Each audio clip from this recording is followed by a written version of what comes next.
Ikaze nanone mbahaye ikaze ku ijambo ry'umwimerere Germain Muhirwa. Uyu munsi tukaba tugiye kuganira ku nkuru utakihererana ntuyihererane, sangiza abandi nabo bamenye uko kuri kuzabature. Mbere yuko twinjiramo rero banza ukande like, numara gukanda like nibyo bituma iyi nkuru igera no ku bandi bantu benshi, ntubyihererane.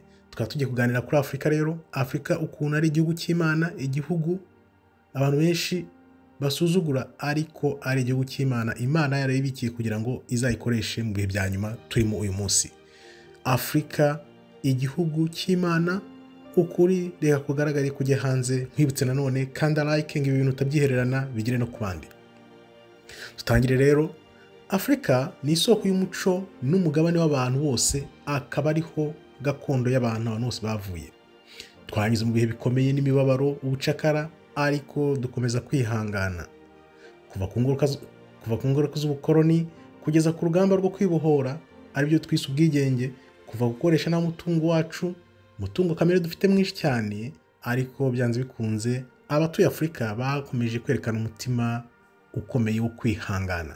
Afurika rero ikaba yarabaye igihugu cy'ibigeragezo, ariko tugahorana intsinzi, tukaba tugikomeje guhagarara bwuma kandi tutajegajega, nubwo abantu batekereza ko tuba turi mu bibazo n'ubukene. Dufite umuco ukomeye, tukagira n'ubwenge bwimbitse, kuko byose ni umurage w'Uwiteka uhoraho Imana yacu yaduhanze. Isi kenshi yananiwe kwisobanukira Afurika, iturebera mu bantu b'imibabaro, ikabona ko nta butagatifu dufite, ariko imbaraga zacu ntabwo bazizi. Ntabwo bazi uruhare rwacu mu mugambi w'Imana ukomeye, Imana ishobora byose, ari byo izagaragaza mu bihe bya nyuma bigiye kuza. Uyu munsi rero tukaba tuje gushyira hanze ukuri gukomeye cyane ko Afurika ari igihugu cy'Imana. Afurika ntabwo ari isoko y'umuco gusa n'ubwenge, ahubwo ni igihugu cyera cy'Imana. Bibiliya n'amateka birabyemeza neza ko Afurika ari igihugu cy'Imana mu buryo bwose, haba mu mateka no mu rwego rw'umwuka, kuko muri Afurika dufite uruhare rw'ingenzi mu mugambi w'Imana ku bantu bizagaragarira mu bihe bya nyuma turi kwinjiramo. Kuva ku nkuru za mbere zirema kugeza ku mateka y'abayobozi bakomeye, abahanuzi, ndetse n'umwami n'umukiza wacu Yeshua HaMashiach abenshi bita Kristo, ubwe Afurika yahoranye umutima n'umugambi w'Imana, kuko yahoze iri mu bitekerezo by'Imana, kuko ari naho umwami wacu n'umukiza yahungiye, Mesiya ariwe twita Kristo, ariko izina rya nyaryo akaba ari Yeshua HaMashiach. Bibiliya ivuga kenshi ku bihugu bya Afurika, by'umwihariko Misiri, Ethiopia, Kush na Libya, bigaragaza umugambi w'Imana n'ukuntu bifitanye isano n'ubwoko bwatoranyijwe bw'Imana. Misiri rero yabaye igihugu cy'ubuhungiro, akaba ari naho Imana yigaragarije ahabereye ibi bikomeye by'ubuhanuzi. Igihe umwami Herode yashaka kwivugana umwami Kristo, ubwo yavukaga, marayika w'Uwiteka yagaragaye mu nzozi za Yosefu, amutegeka guhungishiriza umwana mu Misiri hamwe na nyina Mariya. Bahungisha umwana bamujyana he? Bamujyana mu Misiri. Ibi ntibyabaye impanuka, ahubwo byari ishyirwa mu bikorwa ry'ubuhanuzi nk'uko byanditse, tubisoma neza muri Hosea 11:1. Narimbwiye umwana wanjye nti ndamuhamagaye avuye muri Egiputa mu Misiri. Misiri rero ntabwo hari ahantu gusa ho guhungishiriza Mesiya, ahubwo kuva na kera cyari igihugu cyatabaye ubwoko bw'Imana, akaba bwari uburyo bwo kubarinda. Igihe inzara yibasiye akarere kose, uribuka ko Misiri niho Yosefu umuhungu wa Yakobo yagiriye ububasha, abera Imana igikoresho cyo gukora, akorera amahanga yose harimo n'umuryango we, inzara ibura ikitwara. Kuri Ethiopia rero, Ethiopia izwi nka Kush muri Bibiliya, ivugwa inshuro zirenga 40 mu byanditswe byera. Igaragaza akamaro kayo mu mateka n'umugambi w'Imana. Kandi noneho umwe mu bantu bakomeye muri Bibiliya bakomoka muri Ethiopia tuzi abenshi ni umwamikazi w'Isheba, wagiriye urugendo i Yerusalemu ashaka ubwenge bwa Salomo. Yari umushakashatsi w'ukuri kw'Imana kandi akunda ukuri kw'Imana, kandi amaze kubona ubwenge bwa Salomo yahise aho umugisha Imana ya Israheli, Imana ya Abraham, Isaac na Yakobo. Uruhare rwa Ethiopia rero rwakomeje kuba mu isezerano rishya, aho umutware w'Umwetiyopiya wakoreraga umwamikazi Candace yabatirijwe akabatizwa na Filipo. Undi muntu twibuka ukomeye cyane ni Ebedimeleki. Ebedimeleki wibuke ko umuhanuzi Yeremiya yamaze kumuta mu cyobo, bagiye kumwivugana, Ebedimeleki niwe wamukuye muri icyo cyobo, akaba nawe yari Umwetiyopiya. Aha rero akaba ariho hatumye tumenya ko ubwoko bw'Imana bwari abirabura, kuko nta kuntu wakwibaza ukuntu umuntu w'umwirabura w'Umwetiyopiya yaba ari aho ngaho hafi bwami. Ubwo ni ukuvuga ko abantu nabo bari aho ngaho, nabo basaga n'Abanyafurika cyangwa se ari Abanyafurika. Abantu rero akaba ari abantu bakomeye b'Abanyetiyopiya dusoma muri Bibiliya. Ibi rero bikaba byaratumye Etiyopiya iri mu gihugu cya mbere gikomeye, kandi ikaba ariyo yakiriye inkuru nziza bwa mbere. Inkuru nziza ntabwo yatangiriye i Burayi, yatangiriye muri ibyo bihugu bya za Etiyopiya, bityo byongera kwerekana ko uruhare rw'iki gihugu rukomeye mu mateka y'ubumana. Imana nayo uribuka igereranya muri Amos, igereranya Isiraheli na Etiyopiya. Imana yabajije Isiraheli, ese mwaba Isiraheli mwe ntabwo mumbereye nk'aba Etiyopiya? Ibyo narabisobanuye murabyibuka. Mose kandi nawe, umwe mu bahanuzi bakomeye b'Imana mu mateka ya Bibiliya, nawe yagize isano rikomeye cyane, agira n'isano n'Abanyafurika. Ibyanditswe byera bivuga ko Mose yashakanye n'umugore w'Umunyetiyopiyakazi w'Ikushi, Ziropa niba umwibuka, nk'uko bivugwa mu Kubara 12:1. Ibi rero bikaba byanditse muri Bibiliya, bigaragaza ko abantu bo muri Afurika bari bafite uruhare rukomeye cyane mu mateka y'ubwoko bw'Imana. Byongeye kandi wibuke hamwe Mose yahuriye n'Imana, akabona igihugu cyaka umuriro, akabona icyo gihuru cyaka umuriro muri icyo gihugu ariko kidashya, hari ku musozi w'Isinayi. Ku musozi w'Isinayi rero ni ku mugabane wa Afurika. Ibi bikaba biturushaho gufasha kwerekana ko Afurika ifite umubano ukomeye cyane, kandi ari ahantu Imana yigaragarije mu buryo bukomeye. Dukomeze rero. Mbere yo gukomeza nongere nkwibutse, niba utarakandaho like, ongera ukande like kugira ngo iyi nkuru igere ku bantu benshi. Wibyihererana nyabuna, wibyihererana, ongera ukandeho like. Reka tugende twakomeje. Mu mateka rero, Afurika yabaye isoko y'umuco n'ubwenge, iba ikomeye cyane. Mbere cyane na kera yari ikomeye cyane, ko yari ifite ubumenyi, ukwemera n'imiyoborere. Aha twavuga Misiri, kera izwi nka Kemet, yari imwe mu mico ikomeye cyane y'amateka, aho ubwenge, ubumenyi n'umwuka mu by'umwuka byose byari ku rwego rwo hejuru ruhanitse. Uzi ko abazungu bose bazaga kwiga muri za Afurika, bazaga kubyiba byose mu Misiri, niho bize biriya bintu byose. Hari inkuru muri Bibiliya ivuga mu kuva ubwoko bw'Imana buva muri Egiputa bujya mu gihugu cy'isezerano. Ibyo byose byabereye mu Misiri, aho Mose ayobowe n'Imana yavanye Abisiraheli mu bucakara. Ibi ntibyari gusa amateka akomeye kuri Isiraheli, ahubwo byari ikimenyetso cy'uruhare rwa Afurika mu gusohoza ubuhanuzi n'umugambi w'Imana. Uretse Misiri rero, hari n'ubwami bwa Kushi, ariyo Nubia. Uzi ko nabisobanuye ubushize ukuntu navumbuye ukuntu bariya birabura bari mu majyepfo yo muri Egiputa mu Misiri, aribo Banubian, bakaba aribo bari batuye hariya mu Misiri na kera na kare, bakaba bahatuye nk'ubwoko busuzuguritse, ubwami busuzuguritse, nk'uko nabigusomeye mu gitabo cya Ezekiel, urabyibuka neza. Rero bukaba bwa ubwami bukomeye bwa Afurika bwagize uruhare runini mu mateka yo muri Bibiliya. Abanyekushi rero bari bazwiho imbaraga zikomeye cyane, ubwenge n'ukwizera gukomeye, bizeraga Imana bikomeye cyane. Niyo mpamvu udafite ukwizera kw'Imana, udafite ijambo ry'Imana, ibyo wubatse byose biba byubakiye he? Ku musenyi. Muri Yesaya 18:7 dusoma ko Kushi isobanurwa nk'ihanga rikomeye rizazana impano ku Mana, bigaragaza agaciro kayo mu rwego rw'umwuka. Abami b'Abanyekushi bigeze no gutegeka Misiri, baranategetse Misiri ko bwari ubwami bukomeye cyane, baza n'umuco wabo ukomeye cyane n'ukwemera kwabo, bigaragaza ko Afurika atari igice cy'amateka kirengagijwe, ahubwo yari imbaraga ikomeye mu gushyiraho urufatiro rw'isi mu buryo bw'umwuka n'ubutegetsi n'imiyoborere.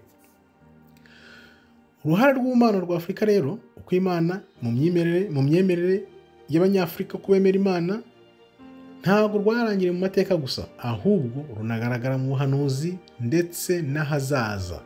Ibihe bya nyuma turi kuzamo, Afurika izagiramo uruhare byanze bikunze. Niyo mpamvu mvuga ngo za nkoni ebyiri, bwa buhanuzi bw'inkoni ebyiri mera nk'ubwira abantu, ntabwo babyumva ko wenda ntabwo baragirwa ubuntu bwo kubyerekwa, ariko bazabimenya. Dukomeze rero. Zaburi 6:8-3 iratubwira iti, Etiyopiya izaramburira Imana amaboko. Iri jambo ry'ubuhanuzi risobanura ko Afurika izagira uruhare rukomeye cyane mu gukangurira isi mu buryo bw'umwuka. Afurika nizakangura abantu mu buryo bw'umwuka, akaba aribyo turimo. Mu batabizi ubwo ngo ndibaza ko ngubu batangiye kubimenya, nibyo bintu turimo kugira ngo mukanguke, mumenye ukuri, muvanemo iyozabwonko babakoreye. Nubwo Afurika yabaye mu bucakara bukomeye cyane, ubukoroni n'ibikorwa byo kuyibasira, insanganya, ibibazo by'amoko, ibyo bintu byose Afurika igiye kongera ihaguruke. Abanyafurika banyuze mu mibabaro ikomeye cyane, bikomeye, twahize mu mibabaro ikomeye cyane. Urabizi ibyabaye mu Rwanda byo ni amahano, nta handi hantu byari byaje jenoside yakorewe abatutsi mu 1994, ariko turi kongera kwibuka aho twavuye, nk'uko turi ubwoko bw'Imana bwatoranyijwe bufite ubutumwa bwera. Nitwe dufite ubutumwa bwera, tugomba kubusakaza mu isi yose, kuko igihe cy'abanyamahanga Imana yabahaye ya minsi 2 ariyo myaka 2000 cyararangiye. Ubu ngubu nitwe tugiye gusubirana ubutware. Mbivuga iteka ku bantu bankurikirana cyane, murabizi za nkoni ebyiri zigiye kongera zihure. Yuda aribo birabura bari muri Amerika n'ubwoko 10 bwaburiye muri Afurika, tugiye kongera tuze hamwe nyuma y'izo ntambara zose ziri guhwihwiswa, ibihuha by'intambara nibivamo nibwo tuzasubizwa ubutware. Ubundi buhanuzi rero bukomeye kuri Afurika tubusanga muri Zefaniya 3:10, aho Imana ivuga iti, dore harenga imigezi ya Etiyopiya, niho abansenga, bamwe bansenga umukobwa wabo nabibye bazanzanira amaturo. Hari abansenga bari aho ngaho, wa mukobwa waho nahanze nabibye niho bazaza banzanira amaturo. Iri jambo rishimangira ko Afurika ari nk'ahantu ho gusubirana igihugu, aho ubwoko bw'Imana buzongera kwishyira hamwe, tukaba tuzongera kuza hamwe kubera bwa buhanuzi bw'inkoni ebyiri nakubwiraga.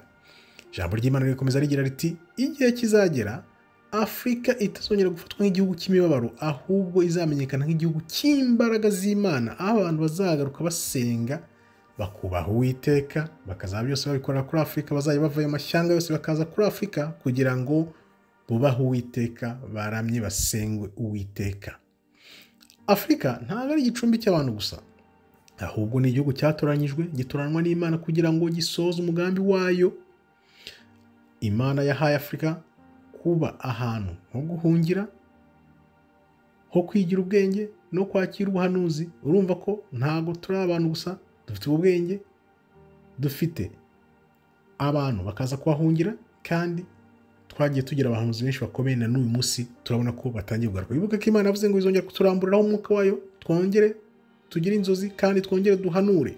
Ibi ndabihamya yuko biri bugufi, bigiye kuza, kuko kw'Imana kugiye kumanuka, kongere kuduhundagazaho umwuka wayo, noneho duhanure koko ari byo twaza kwita ubuhanuzi, abahanuzi, aho kugira ngo abantu bita abahanuzi ko bashatse umunsi ku munsi. Bizaba ari uko Imana iduhaye umwuka wayo, ntabwo ibyo bintu byari byaba.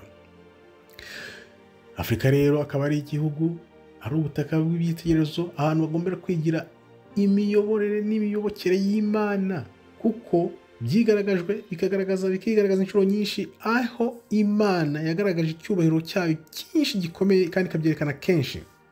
Inkuru ya Afurika niyo budacogora, ukwemera n'icyerekezo cy'Imana. Abantu bose bo muri Afurika benshi bakunda Imana, nubwo babirengaho abazungu bakakuriyoza bwonko bakarimburana, ariko nibamara kumenya ubwenge, twese tuzongera tugire amahoro, tubane mu ituze.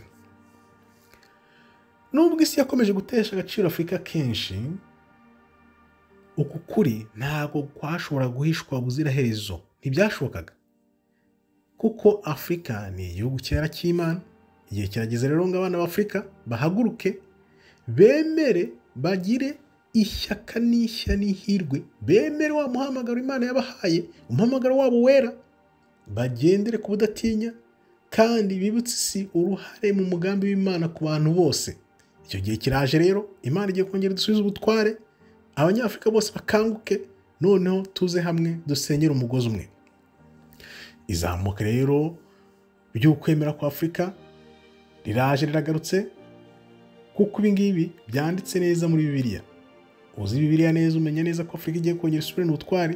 Iki kaba ari ikimenyetso cy'uko Afurika iri kwinjira mu mugambi wayo w'ubuhanuzi, ubuhanuzi bwahanuwe bw'iminsi ya nyuma. Uku gukanguka rero ntabwo ari intuza, ntabwo ari impanuka. Ukukanguka ntabwo ari impanuka gusa ibaye aho ngaho, ahubwo ni uguhinduka nyakuri kuri kuba, kuko ibiri kuba mu isi yose. Ubona Abanyaburayi, abazungu bari gutana mu minwe, bari gushaka kuzana intambara mu bice byacu aho ngaho mu biyaga bigari, nuko bazi ko bafite igihe gito ubutware bwabo, Imana ikabubanyaga. Uzi ko yabahaye ya minsi 2 nakubwiye ari ingana imyaka 2000. Afurika rero ikaba iri gutegurwa ngo iyobore isi, isubirane ubutungane, igarura amahame y'Imana kandi ibere urugero amahanga yose, ibere amahanga yose urugero ikoresheje imbaraga z'umwuka w'Imana. Urabyumvaho? Afurika iri gutegurwa, amagorwa yose twanyuzemo bakabyita ngo twaragowe, dufite ubukene, ibibazo nk'ibyo byose Imana yaruteguraga kugira ngo yongere dusubize ubutungane, tugarura amahame y'Imana mu bantu kandi tubere abantu urugero dukoresheje imbaraga z'umwuka w'Imana. Urumva Imana niyongera kuduha imbaraga zayo rero ntawe uzongera kutugira agafu k'imvugwa rimwe. Ubutunzi kamere bwa Afurika, umuco wacu, turakungahaye cyane n'ubudahangarwa bw'abayituye n'ibimenyetso by'uko igihugu cyacu Imana yagihaye umugisha ukomeye cyane, igihugu cya Afurika batarabikatamo ibyo bice bavuga ngo by'imipaka.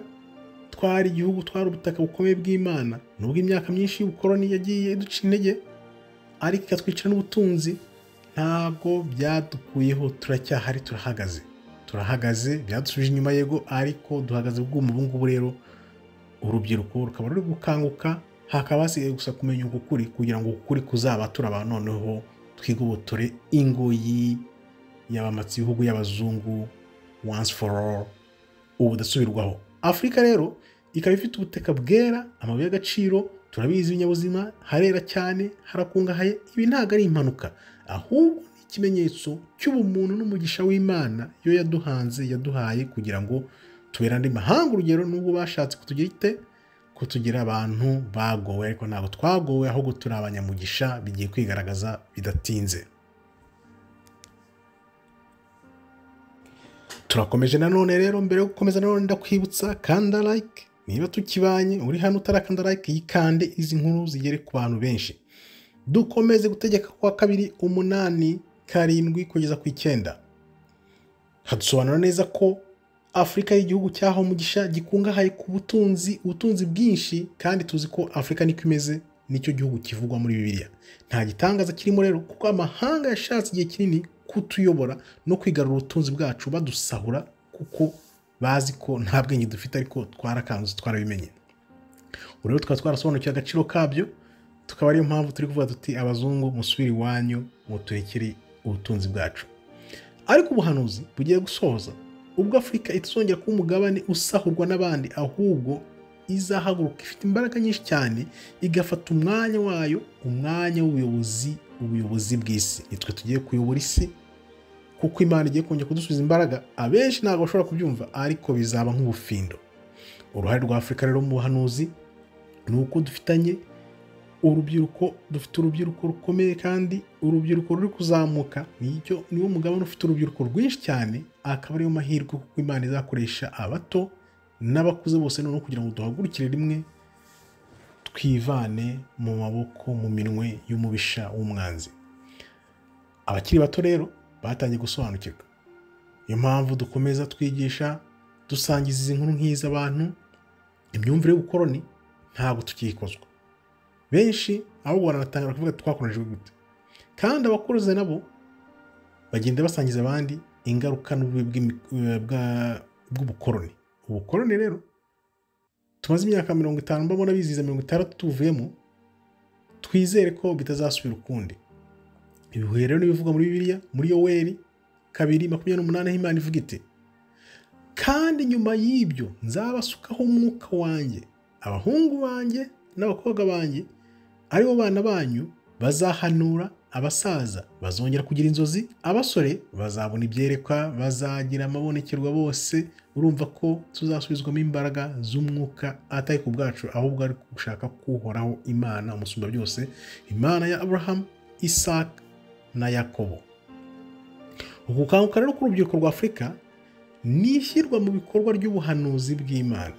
Hari ubwo baduha ziriya telefone bakazinyanyagiza, bakanyanyagizamo ibintu byose, bazi ko bari kudushuka, ariko ntabwo bazi ko burya baba badukorera umuti.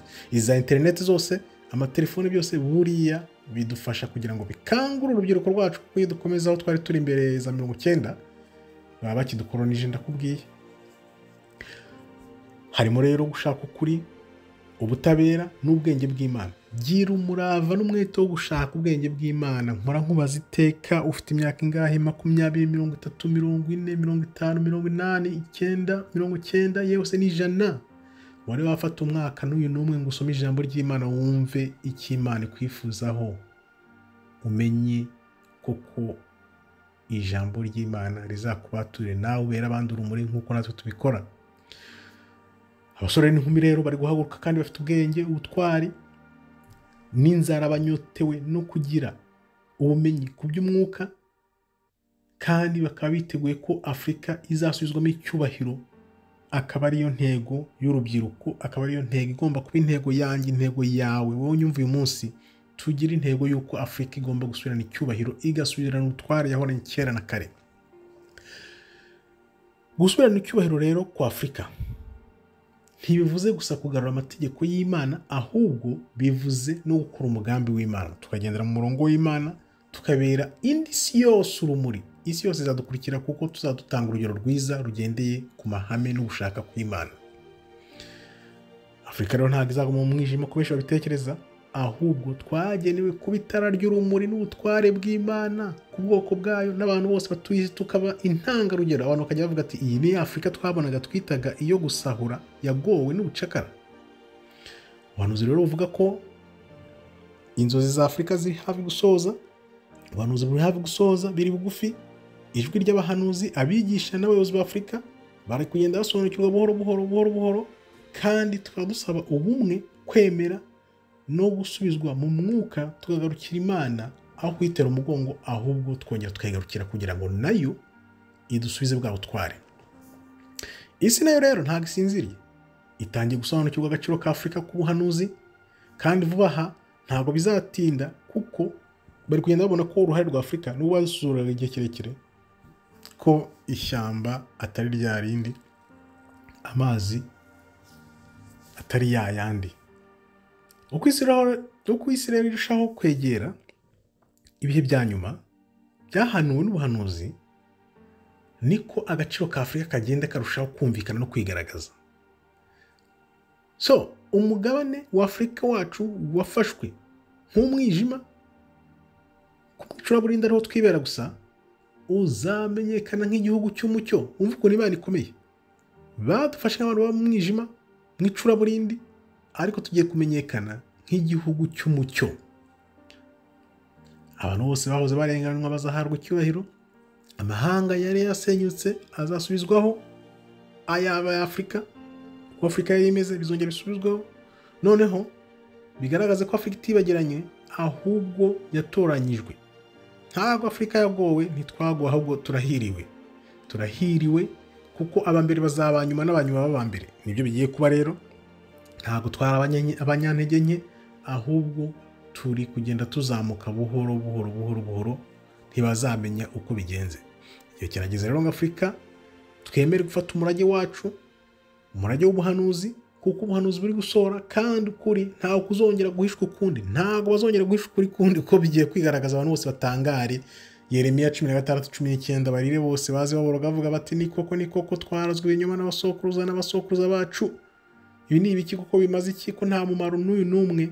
Nibwo bazaba bataka bose bavuga bati ese koko ibi bintu twabeshye amahanga yose kubera iki?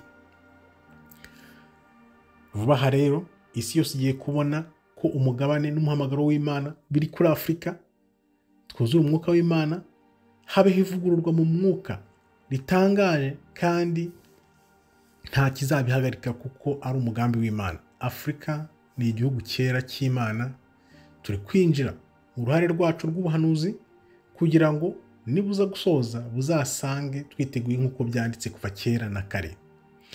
Gusubizwaho icyubahiro cya Afurika rero ntabwo ari inzozi, kuko ni ukuri kugiye gusoza bizaba. Ni igihe gusa, kandi igihe ni iki? Haguruka Afurika, igihe ni iki? Umunyafurika wewe uri kunyumva, haguruka umenye uti igihe cyacu kirageze, kuko igihe cy'abanyamahanga cyararangiye. Hashize ibinyejana byinshi cyane, Afurika yacu yahuye n'ibibazo byinshi cyane, ariko ntabwo twacitse intege. Twakomeje kwihangana, tugira kwihangana. Bivuye he? Bivuye ku kwemera. Twaremeye, twemera imana yacu, turakomeza turasenga nubwo twabaye muri ubwo bukene, ni ibitangaza bikomeye twabayemo ahubwo tutabona n'ubwacu. Reba nawe dusubire ku bukoroni, kugeza ku bihano by'ubukungu kudusahura, kugeza ku bucakara, ugeze kuri bariya bajyanye muri Amerika aribo mpora mvuga buri gihe ati nibo bwoko bwa Yuda, bashatse twibira umuco, bazana ibyabo babidushyiramo, twiga indimi zabo, batwishe nk'inshuro zirenze nk'eshatu. Urabyibuka? Reba biriya bintu byo kwiga indimi zabo biriya byose bizavaho, ariko byanze bikunze ako kaga bumvaga ko badutayemo, twebwe nk'abanyafurika twakomeje guhagarara bwuma. Abaturage baragize gutya, baravuga bati reka dushikame twihangane, turihangana, kandi noneho igihe kirageze ngo duhaguruke ubwo amateka y'ikandamiza yagiye nk'amahembe y'imbwa, byagiye byarangiye, turi kugenda tuvanamo ibisigarizwa, reka nabyo tubivanemo. Abayobozi ba Afurika badakunda Afurika, bakiri mu kwaha kw'abazungu, nibo basigaje kuvaho gusa nk'uko byagenze mu myaka za 60. Noneho haza abandi bashyashya bazagenda berekeza Afurika ku miyoborere igendeye ku Mana. Byaratangiye, ni ibihe gusa kandi biri guca amarenga. Igihe rero kirageze ngo Afurika yisubize umurage wayo, ihaguruke, ive mu karengane, maze twinjire mu butumire bwera. Tugiye kwinjira mu butumire bwera bwateganyijwe kuva kera, aho Imana yateganyije ko tuzongera kuyobora isi tukayibera urumuri. Tugiye kuva muri iryo curaburindi n'akarengane, maze twinjire mu butumire bwera bw'Imana bwateganyijwe kuva kera na kare. Isi yamaze igihe kirekire rero ihindanye isura yacu nk'abanyafurika. Bamaze igihe kirekire baduhindanyiriza isura, bavuga ko turi abanyamibabaro, abantu bagowe, tukerekanwa nk'igihugu gikeneye. Urabona iyo bagiye gufata amafoto, berekana amafoto y'abana batoga, bambaye nabi, bambaye ibirenge, inzu z'ibyatsi. Ibyo nibyo bakoraga, ariko biri kugenda bigabanuka, byose bikerekanwa ngo ni indwara, ko twababaye. Mbese turi abantu batagira icyo kurya n'icyo kunywa. Niko benshi babizi, bazi ko tubana mu mashyamba. Abazungu benshi bazi ati bwira nk'igihugu cya Afurika uzi, agahita ambwira ati azi igihugu kimwe gusa, ko Afurika bazi ko ari igihugu kimwe gusa, ariko babizi benshi. Ibyo byose bigaragaza ko ari iyozabwonko bagiye bakorerwa nabo ubwabo, ariko bari kugenda bakanguka. Afurika rero ni iwabo w'umuco w'abantu bose, niho umuco wakomotse. Akaba ari urugo n'inzu y'ubwenge bwa kera, ikaba n'ishingiro y'ubumuntu. Burya twamye ubumuntu. Ibi bintu byo kwicana by'abantu by'abanyafurika bo kwicana, kera ntabwo twari tubizi, byakorwaga n'abazungu, ko n'ubundi ahantu bavuye baza kutwigarurira. Nayo n'andi mateka umuntu yazinjiramo, kuko nibo bazanye ibyo bintu byose, baza bigisha abantu kwicana no kurimburana. Ubwo rero ubutaka bwa Afurika tuzi neza ko bwabereyeho ubuhanuzi bwinshi bukomeye. Habayeho abamikazi bagiye bagira uruhare mu guhindura amateka y'isi. Byose byabereye ku mugabane wa Afurika. Sinzi impamvu rero bafata bakabyita ngo ni amafoto yabo y'abazungu bazana bakavuga ngo niwe Kristo. Biriya byose ni ibintu bahimbye, nawe ngira ngo utangiye kubyumva neza ko ari ibintu bagiye bafatikanya bakabihimba. Igihe kirageze rero cyo kugira ngo twiyambure iminyururu y'ubucakara, ubucakara bwo mu mutwe, bwo mu bwenge n'ubwo mu mwuka, kuko Afurika igiye gusubira inyuma. Tugasubira inyuma noneho kugira ngo turebe byapfiriye he. Byapfiriye iriya myaka myinshi twamaze mu bucakara n'uburetwa. Iyo myaka yose niki cyabaye? Wibuka ariko ko Imana ibitubwira mu Gutegeka 2:48 ko nimuba abantu banyu mukankurikiza, nzaba Imana yanyu, nimudakora gushaka kwanjye nanjye nzabatererana. Icyo cyatumye Imana idutererana, ariko igihe kikaba kigeze kugira ngo Imana yongere itwigaragarize, yongere iduhe za mbaraga zayo biciye mu kuboko kwayo gukomeye, ubizongera kudushyiraho umwuka wayo. Igihe kirageze rero ngo abantu b'umugabane wa Afurika bareke inyigisho zibeshya z'ubuyobe, z'amateka agoretswe, kuko turi kugenda tumenya ukuri. Uku ni ukuri tuba tubagenda tubasangiza, kugira ngo namwe mu gusangiza abandi mubaduke, kuko ukuri niko konyine kuzaba batura. Afurika rero yaratoranyijwe, turahiriwe, kandi tugenewe gukomera, tukayobora isi yose, tukayibera urumuri. Ibyo bavuga baduca intege, bavuga ngo turi abacakara, ngo turi abantu b'abakene, ibyo bintu ntabwo ariko bimeze.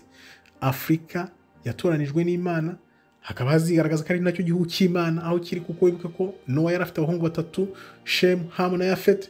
Shemu akaba wavuyeho ba Aburahamu, Isaka na Yakobo. Hamu nawe akaba ufite ubwoko bwa Afurika burimo za Ethiopia, za Egiputa, za Libya na Kush. Ibyo byose bikaba byari kuri Afurika. Noneho icyo gihugu cy'isirayeli nikimara kumenyekana nibwo bizagaragara ko twatoranyijwe ari mu birabura kandi twahiriwe tugenewe gukomera kugira ngo tubere urumuri ubundi bwoko bw'isi yose. Nibyo biri kujya mbere, abazungu baba badashaka abantu bamenya, ariko ababizi turabizi, namwe ubu ngubu mutangiye kubimenya, mushakishe mukore ubushakashatsi hirya no hino, kuko ubwenge bwaragwiriye. Turi kwinjira mu bihe bya nyuma nk'uko Imana yabyanditse ko muri icyo gihe ubwenge buzaba bwaragwiriye, noneho ntacyo umuntu azireguza, byose biri imbere yawe. Bishakishe uhereye ku ijambo ry'Imana, urisome, ufate uwo mwaka urisome, uryizirikeho, none urisome, urisobanukirwe, umenye ukuri, ureke kujya mu binyoma wabeshywe n'abazungu. Turakomeje rero tugenda twegera umusozo. Mu kubandanya dukomeza, nongere nkwibutse, kandaho like, ongera ukande like, ntubyihererane, bisangiza abandi, kuko nukandaho like ukabisangiza abandi nibwo ukuri kuzageza ku bantu benshi, tukibatura ingoyi y'abazungu. Dukomeze rero. Ububyutse bwo mu mwuka buri gukwira muri Afurika, ibi ntabwo twabishidikanyaho. Abantu benshi baragenda basobanukirwa umurage wabo nyawe, bagasubira ku nzozi zabo n'imizi yabo, bakibaza bati ese ibi bintu bimeze gute, kandi bakisubiza indangagaciro z'Imana, zo gukunda Imana, zo gukunda ijambo ry'Imana. Niyo mpamvu tugomba guhaguruka nk'ababimenye mbere kugira ngo tubibasangize, namwe mukanguke ukuri kuba bature. Hari inyigisho nyinshi zari zarahishwe, ibintu byose byari byarahishwe, tugenda tuhishura kubera atari ku bwenge bwacu, ahubwo ari ku bw'ububasha bw'Imana, Imana idushoboza. Ubumenyi, hari ubumenyi bwari bwaratsikamiwe, bwarahishwe, ariko byari byarahanuwe ko n'ubwenge Imana yari yaraduhaye kera buzongera kugaruka, byose birimo kugenda bigaruka. Turi kubuka rero abo turi bo. Afurika iragenda yibuka abari bo. Urabona ko noneho uko turushaho kubimenya niko isi ishaka guca undi muvuno, ariko ntibizakunda. Kandi bivugira nka biriya byabaye 2019, biriya byose byari bigamije kugira ngo abantu batamenya abari bo. Ubuso kuvuga ko rero ari ukwiyegeranya gusa, ahubwo n'ubuhanuzi buri gusoza. Amajwi y'abakurambere nayo arataka, wibuke ko ataka imbere y'Imana ngo ariko bizageza ryari, ni ryari icyo gihe. Birirwa bataka amanywa nijoro, babaza bati, basenga bavuga bati bizaba ryari kugira ngo dusubizwe ubwo butware, bizagenda gute Mana, twagucumiyeho ariko turagowe, turagutakambiye, dusubize ubwo butware. Afurika reka biri kuzamuka, ntabwo ari impinduka gusa za politike cyangwa z'ubukungu nk'uko abantu babibona. Harimo benshi babaraza ngo igisubizo cya Afurika ngo ni ubukungu, ngo ni transport, ngo ni ibintu by'amafaranga, ibintu nk'ibyo nk'imiturirwa. No, kugira ingufu kwa Afurika bizaba bifite isano n'ububyutse n'imbaraga z'umwuka no kumenya ijambo ry'Imana. Nibyo bizadusubiza imbaraga, ngira ngo urabyumva. Urubyiruko rwa Afurika nzi neza ko runyotewe impinduka, ntago guhora bari mu bukene, kuvukira mu bukene, ugakurira mu bukene, ukarinda usaziza mu bukene. Ibintu bigomba guhagarara. Hari ibisekuruza bishya biri kugenda bivuka, bazamuka, bafite ubumenyi, bafite ubutwari kandi bafite no kwemera kudashidikanywaho, kuko bazi neza ko umugambi w'Imana byanze bikunze tugomba natwe kugira agaciro, tukagira ubumenyi n'icyubahiro, tugasubizwa mbese cya cyubahiro twahoranye kera na kare. Afurika niyo yahoze iyoboye, nuko abantu batabivuga, ntabwo bajya babivuga. Ibi rero byose byashobotse kubera iki? Abo bazungu bagiye baducamo ibice kugira ngo badusahure. None igice kimwe bakagira imbaraga, ikindi bakagica imbaraga, noneho kugira ngo bicane nk'ibyabaye 1994 mu Rwanda. Urubyiruko byose byari inyuma, abari babi inyuma n'abazungu, ariko ubutwara bamenye, nizera ko nibyongera no kuba bizaba ari byo bya nyuma.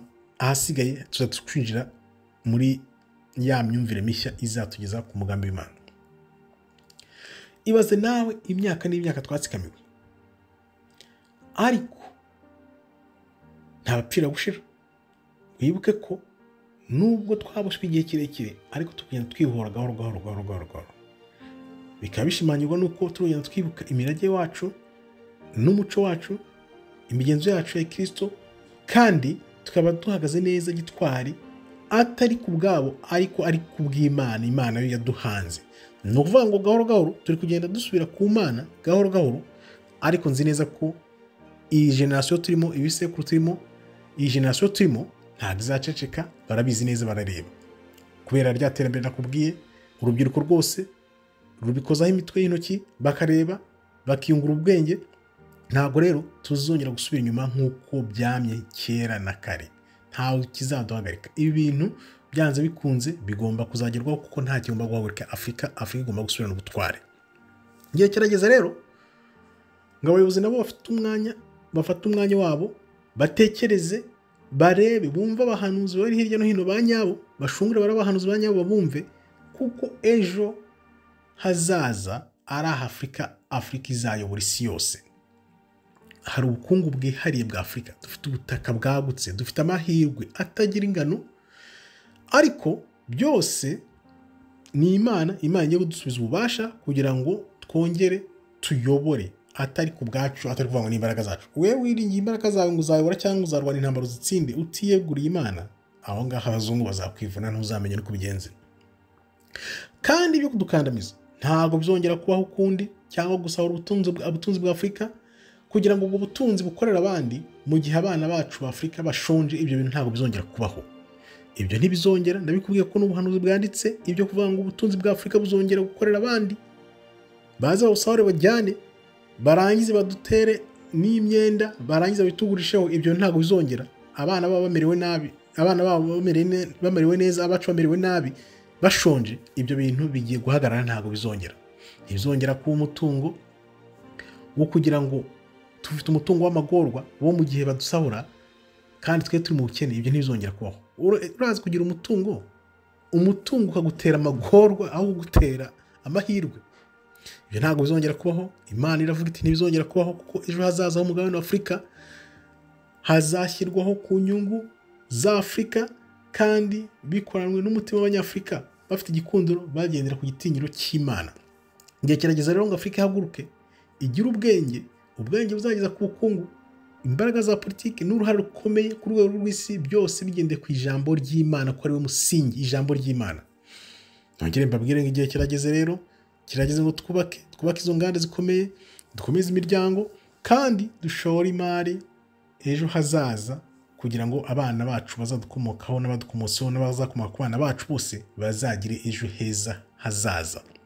Igihe kirageze ngo abaturage bose baze hamwe, bahabwe amahirwe angana, kandi iterambere ry'ibihugu byacu ribe rishyizwe imbere, ryubakiye ku musingi wo gukunda Imana, kandi duhagurukire hamwe twese tuze ibyo by'imipaka yashyizweho n'abashaka kudutanya byose tubirenge, noneho tubumwe kugira ngo tuzagire ejo heza hazaza Afurika, tuzamukire rimwe.